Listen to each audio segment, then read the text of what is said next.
Hello guys, this is Jackass and you are welcome to my YouTube channel. So guys, today I'm going to show you that about how to drag our taskbar in anywhere in desktop.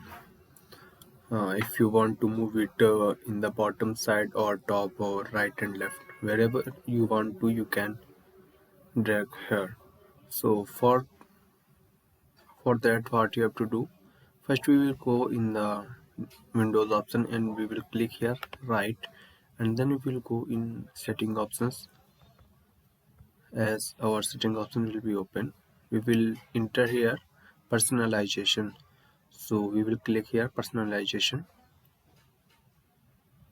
As we click on personalization, you will see that there is many options. Here is an options of taskbar. Then now we will click here taskbar, and you can see that there is many options of taskbar. So whatever you want to do in about taskbar, so you can handle from here. So you can see that there's many options. First one is the log the taskbar. Log the taskbar is work as if you are using anything, and it will be automatically hide. It will be a log and automatically hide the taskbar in desktop mode if you are using anything in your laptop, and suppose you are not doing anything, so automatically your taskbar will be hide.